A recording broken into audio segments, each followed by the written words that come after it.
So, hello everybody, this is Autogefühl again, your number one resource for in-depth car reviews. Today we present you a very interesting car because it goes far into the future, the Toyota Mirai. I said future, this is a Japanese word Mirai for future. And the future comes in terms, not so much in terms of this design, which is very bold, but again very controversial, typical Toyota these days.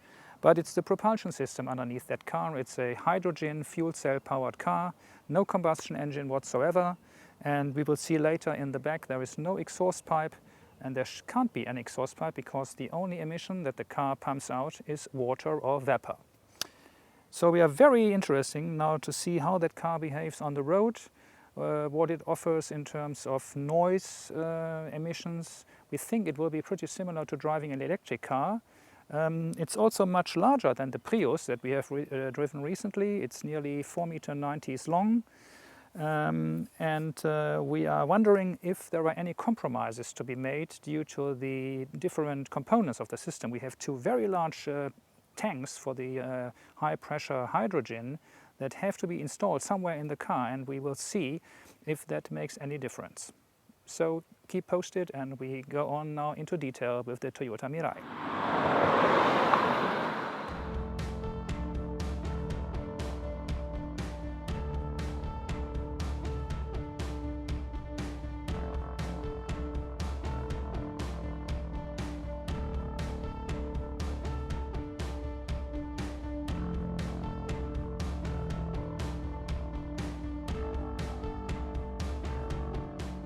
Well, if you think already that the Prius is a very dramatic styling, you should have a closer look to that Mirai. It's even more dramatic, we think, and it's even more polarizing.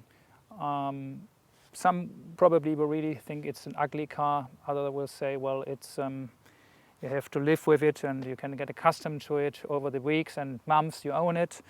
Well, but we try to just describe it in an objective point of view and leave it to you if you like it or dislike it. So, what can be said is here we have in the center the well-known Toyota badge with a blue livery to emphasize that it's a hybrid car or an electric car or a fuel cell car in this case.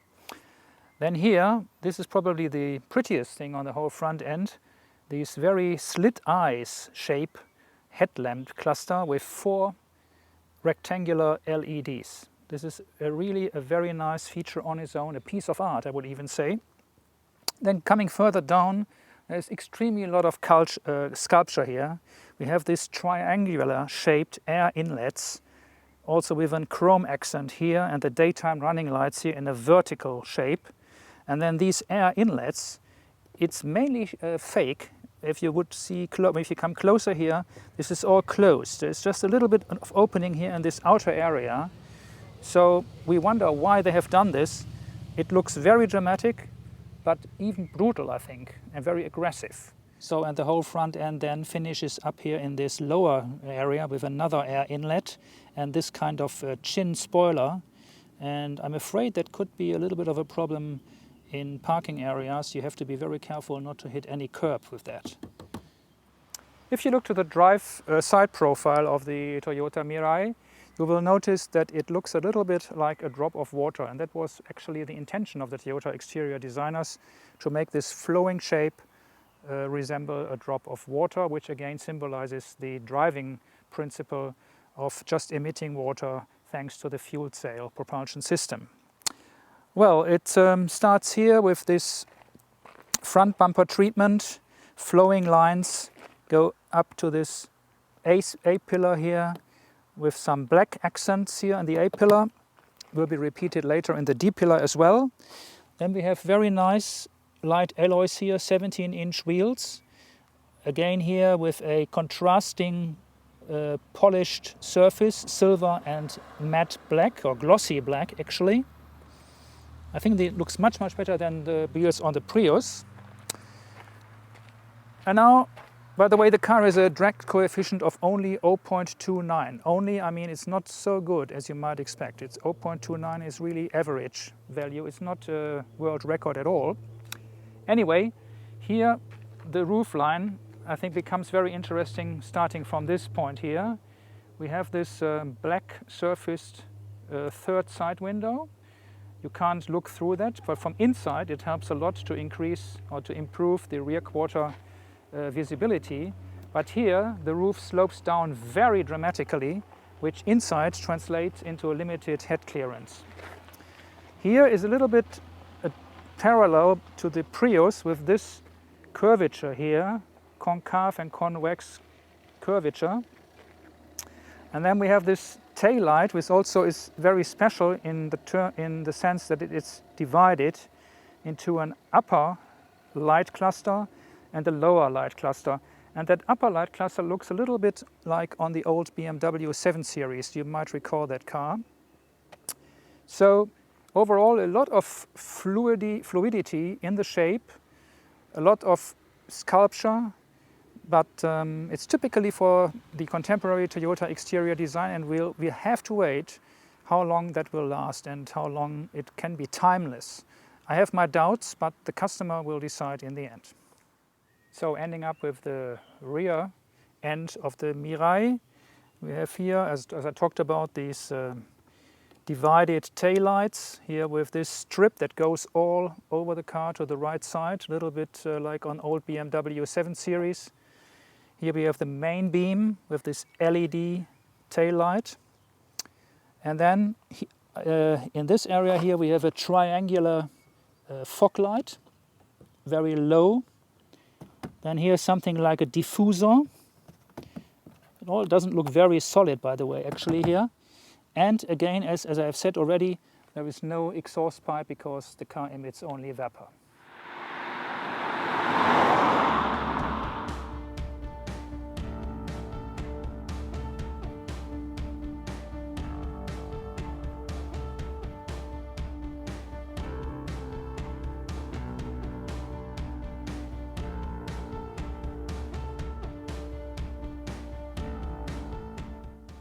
So we welcome you into the interior now of the Toyota Mirai. We open the car with this quite traditional Toyota fob key, pressing this button. It's a very long and large door, and therefore also the opening is very generous. Let's just check the closing sound, how it sounds when we close the door. Well, it's pretty solid, not as solid as on a BMW or Mercedes, but it's fair enough. So our second look goes into the door area. Well, there is already some leather here, which we, as you know, traditionally don't really like. So it's a black leather here and a contrasting white leather with some chrome inlays, which look pretty nice here, I think, around. Then the usual push buttons for the power windows, the door mirrors. And here we have preset buttons for the electric seating positions. You can program 2 positions, maybe for your son or your daughter, and for your wife and for yourself. This is the door bin here. It's large enough to put in some Toyota press material and a little bottle of water. So, and the seats, again, they look very nice, but also leather here in a contrasting color, some kind of white and black. And as you can see, the bolsters, the side bolsters, are pretty large, and that means that during cornering, your torso, your upper body has a quite firm, is led quite firmly, which is good for sporty driving. So the seats, apart from the fact that they are made from the skin of animals, are nicely shaped, and they not only look nice, but they feel nice, and you sit very comfortably in them. Also here, this distance is for most people long enough. Only people with very long legs, they will have a slight problem here. But for me, type of more smaller guy, that's absolutely okay. These buttons here, for me, looks a little bit cheap.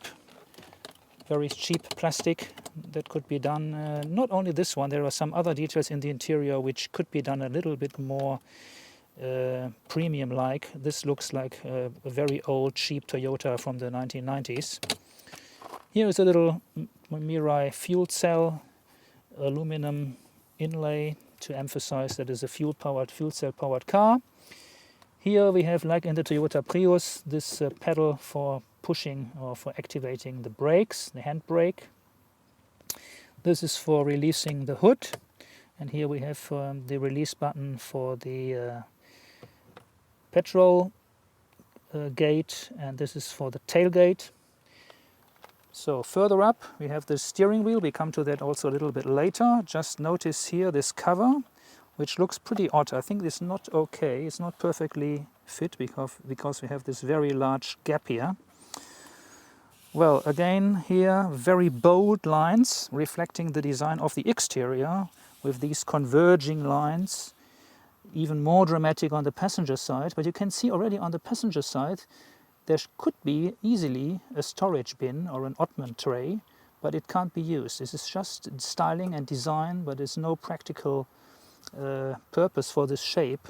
So that leads to my first criticism of the interior. Is not much space for smaller items.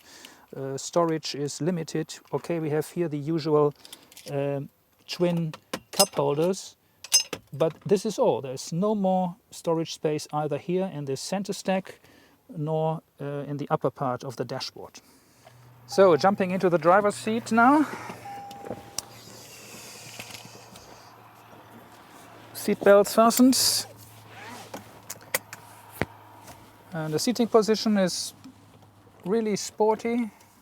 This leather steering wheel is not too large. It's not a truck steering wheel. It's more of like from a sports car. Nicely feeling to grip, good tactile feeling. Here are the multifunctional buttons. And then here is the button to... You see now it goes into the pre-programmed position. Now the seats move backwards. And now you can see also the position of the steering wheel can be programmed here with these buttons in the door. And if you haven't programmed them, you can manually here now adjust your favorite position of the steering wheel. As I said, the diameter is rather small, which benefits to the overall feeling of sportiness. Right, very interesting feature here in the upper area of the dashboard. In the most upper area of the dashboard is this digital information screen. You can see here the battery, and then we have the symbol H2O and O2, which stands for hydrogen and oxygen, and H2. As you know, in the fuel cell there's a chemical reaction between oxygen and hydrogen, and that produces electricity. Here we can now already see that there is something going on between the battery and the fuel cell. And we can, from the multifunctional steering wheel here now, activate some additional informations like fuel cell power, an eco diary, a drive monitor, a fuel consumption record, an FC system indicator with a score here.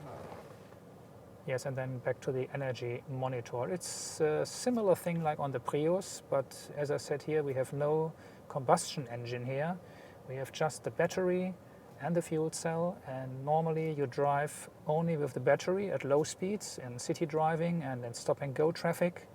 And only when you accelerate, then the fuel cell comes into play, and at hard acceleration the battery then supports the fuel cell system. And as we go slowly forward now, you can see the battery feeds the electric motor and the electric motor feeds the front. Well, I must say the car is meant to be very futuristic as far as its drivetrain and propulsion system is concerned, and therefore it's just logic that the Toyota interior designers have tried to create some kind of futuristic feeling also in the cockpit. And a very good example for that is this center stack. As you might recall, in the Prius, this was not rising up like this. In the Prius it was more horizontally. Here it goes steeply up to the center display. But staying with this one here, we have the parking brake. Then here this joystick-like gear shifter with the usual drive, neutral, rear position, and then here the BR position. for regenerative braking when you go downhill. It's all touchscreen. We have here the Eco mode and the Power mode. This is a parallel to the Prius. Eco mode is very economical, and Power mode, and the engine comes with more force and more grunt. The off position here is to shift off, to turn off the traction control system. Here we have the climate function, very nicely grouped together with air condition, fast eco, off position, and here the speed of the heating ventilation speed. What I found particularly nice is the way how to set the temperature here. Instead of having the usually rotary buttons, you have here also this touch screen mechanism to vary the temperature here now down to maximum cold, and here to maximum heat, maximum hot. This is a very nice feature, I think. Well, the rest is easy to explain. We have here the front heating button, rear heating, that's for the door mirrors, and here the reseating mechanism, the steering wheel heating, right and left. Well, this is a very neat design, very nicely designed. No complaints about that. It absolutely fits to the overall character of the car. So moving further upwards, we come to this very nicely integrated center display, connected with this bold line here to the passenger side. Also note this air vent here, it's angled towards the passenger. So this whole area is very complexly designed, very futuristic. And let's check how quick these buttons react. Well, I think it is reasonably quick. So we have the usual functions here with navigation screen, various car functions, setup of the car.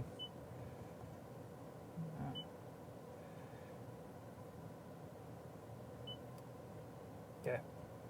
So that no complaints here. It reacts pretty quickly, and it's also large enough. Here we have the hazard warning light switch.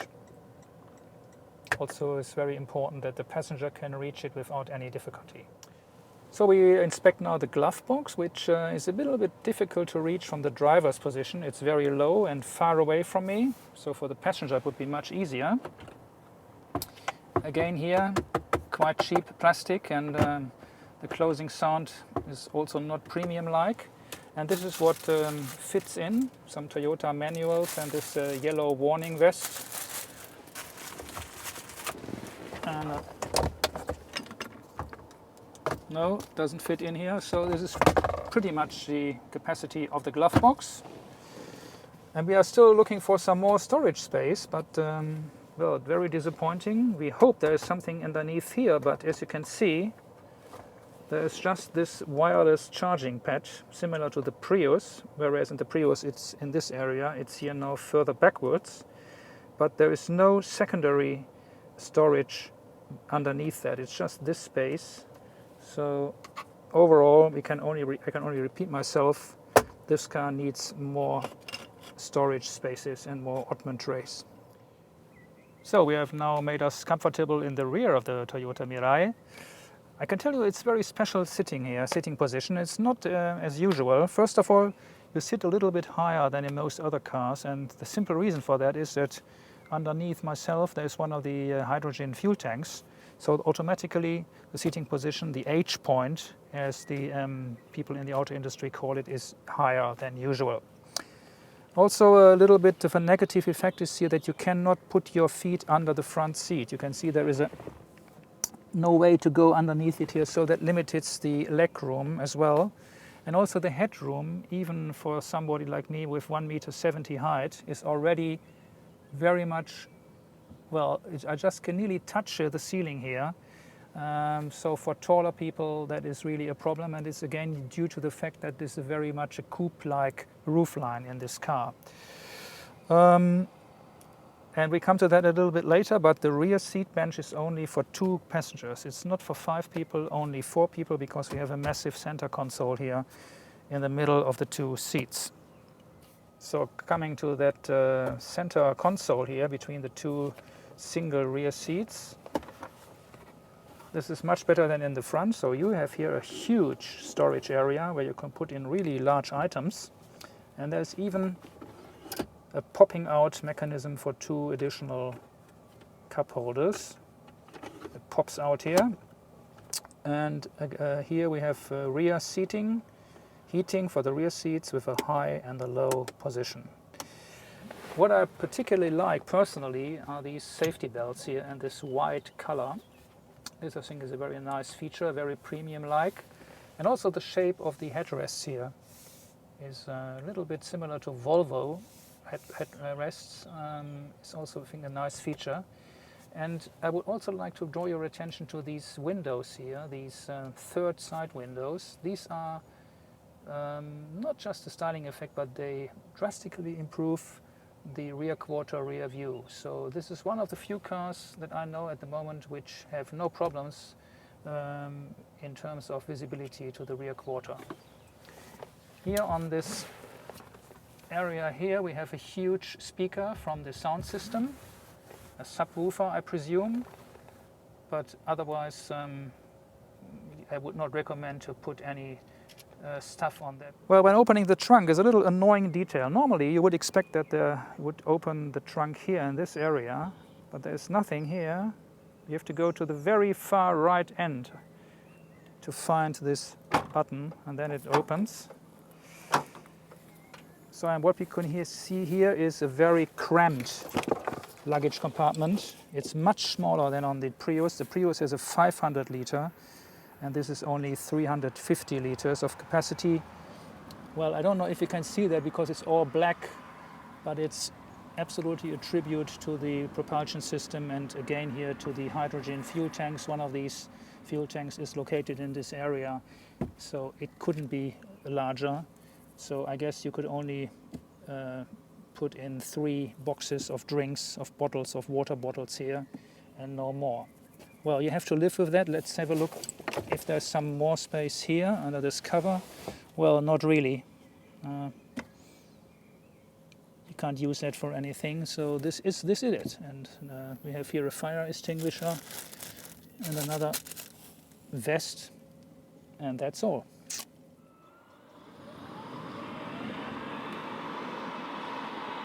So a view under the hood of the Mirai, and you can read here fuel cell, which points out to the system that powers that car.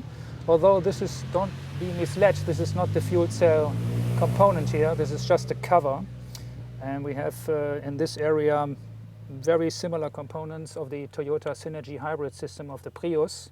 So mainly the electric motor with 155 horsepower and 335 Newton meter of maximum torque, and the inverters and other components that belong to that system. The actual fuel cell stack is further down in the area of the front seats. And I would like to tell you just that a fuel cell has twice as much efficiency as a petrol engine, and the CO2 emissions are 40 to 70% lower than on a combustion engine. So it's a pretty neat engine compartment, but it's nothing really surprising here. It could also be, apart from this fuel cell cover, could be also in a Toyota Prius.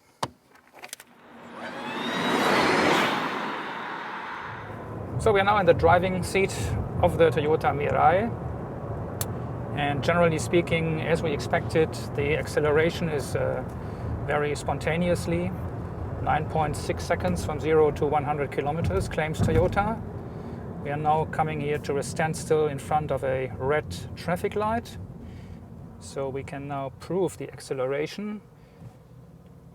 It's of course identical to an electric car because the torque is there from the very first meter, from the very first yards. And it's a linear acceleration and absolutely noiseless, of course. The roominess factor here is a little bit worse in comparison to the Prius. So the A-pillars are a bit nearer to the driving position. The dashboard builds relatively high.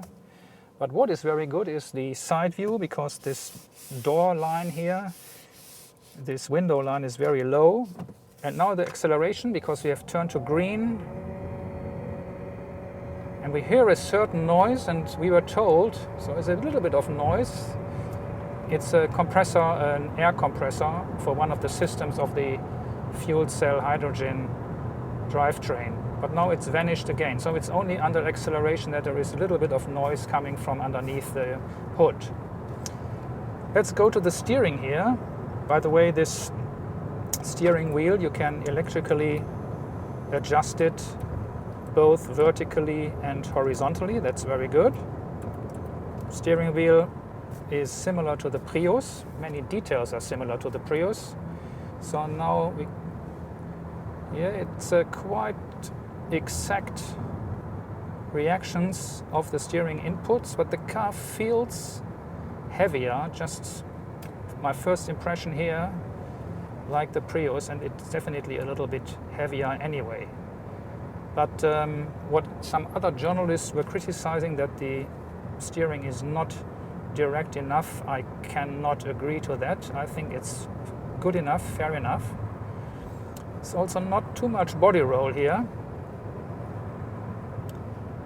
And well, this is also due to the fact that all the components, like the fuel cell stack and the batteries and everything else, is very much centered around the center of gravity of the car and built very low underneath. We have, for example, underneath my seat and of my cameraman, we have the fuel stack located, and the two tanks for the hydrogen.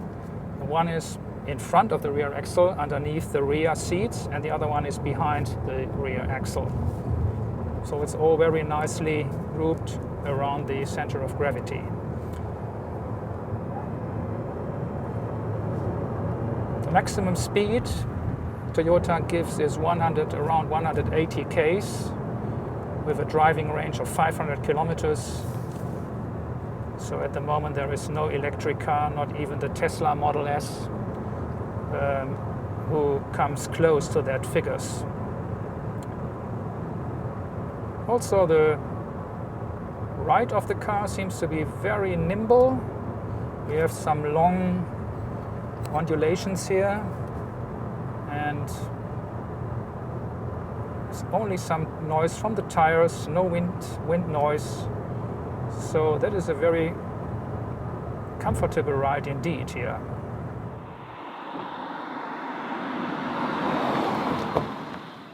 So we have now arrived at this petrol station, but today we don't refuel diesel or petrol, but hydrogen from this pretty large column here to my right. And we will now fill the Toyota Mirai. First of all, we open this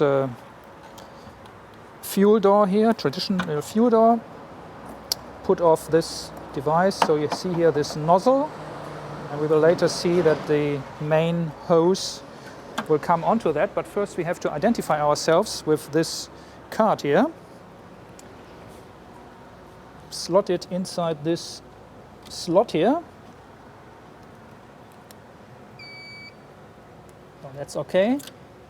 Now we have just to confirm that we want to have 700 bar hydrogen, high pressure 700 bar. Okay, and now it asks me for my 4-digit PIN code, which is 2786. And do you want a receipt? Yes, please.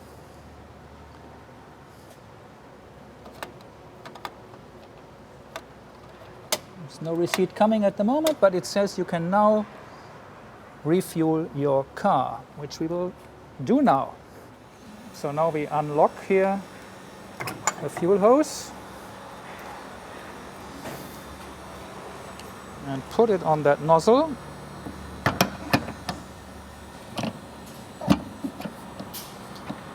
And then, in addition, lock it here. So now it's a safe connection, and we only have to push this start button here to initiate the loading of the hydrogen. So we're now doing a little ride and handling test here on a curvy B road to check how the steering works. As I say, the car is pretty large. It's nearly 5 meters long, 4 meter 90, which is 35 centimeters longer than the Prius. The wheelbase is very much the same, it's only 8 centimeters longer. So we expect it not to behave too good here, but the steering, brake feel is a little bit vague. I would love to have a little bit more firmer feeling in the brake pedal. So now going uphill here, it's plenty of torque. The electric motor powers 155 horsepower to the front wheels, 155. Maximum torque is something like 330 Newton meters. So we're approaching some faster corners here. And I must say it's a good feeling on the road here for this hydrogen fuel cell car. It feels much more powerful than the Prius we have driven a few weeks ago.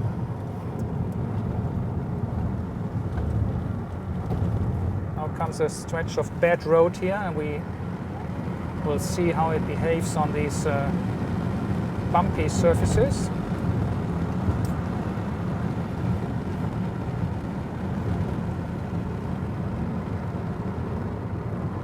Yeah, pretty good.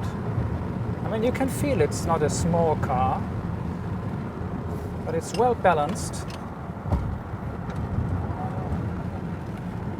And again, an uphill section, and you can feel the power of the drivetrain. Again here, instant response from pedal inputs. So that's overall quite positive on this handling course here. Right, we are coming now to a conclusion on the Toyota Mirai. I can tell you it was a very interesting drive, not the usual drive really. Little bit of mixed feelings because of course there are still some compromises in terms of package mainly, but this is normal I think in such a bold car. It's the first car worldwide that is produced in certain quantities and higher quantities worldwide, mainly in Japan for the moment and also for United States. We have Honda and Hyundai with also fuel cell vehicles, but for example the Hyundai Tucson fuel cell is not available in Europe at the moment, and the Honda as well. So this is the only car that you could buy theoretically, and now I come to that point because it's so exotic. It's even more exotic than a Lamborghini or Ferrari at the moment, or even the Bugatti, because for the whole of Europe the contingent for 2016 is only 150 to 200 cars, and for Germany only 50 cars. So the ramp up of the production is very slowly going uphill.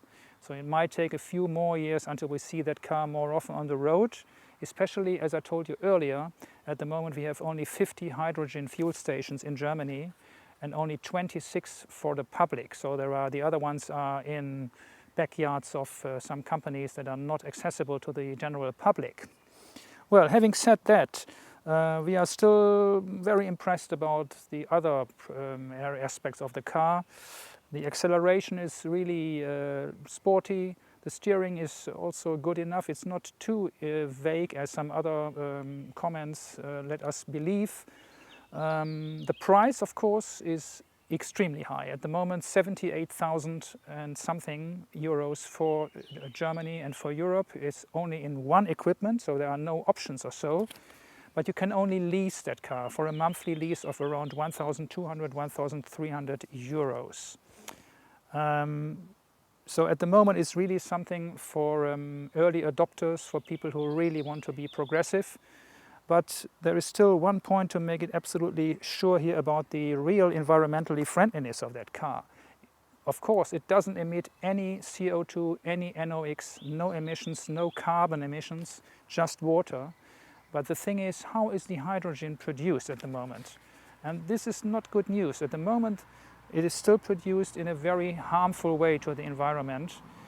Only if the hydrogen is produced with renewable energies and from biomass and stuff like that, then the well-to-tank balance of a fuel cell car is really 100% in the green zone, as I would describe it. But let's hope that hydrogen production will become more environmentally friendly in the future. And in the long term, this is really my prediction, in 10 years or so, we will don't go anymore to a diesel fuel station, but to a hydrogen fuel station. So we wish Toyota good luck. There are again forerunners, like with the Prius in the hybrid area. There are forerunners to go ahead with this technology. Others will follow. Also German and American car companies like General Motors, Ford, Nissan, Mercedes-Benz, they are all working on fuel cell technology vehicles. They have tested the car even in cold climate to up to minus 30 degrees on the Arctic Circle. This was a problem of early fuel cell cars, that the water in this car, there's a lot of water in the system at low temperatures, was freezing. This had been all overcome, no problems whatsoever. So I hope you enjoyed this driving excursion with the Toyota Mirai. Keep tuned and stay loyal to us. See you next time. Bye-bye.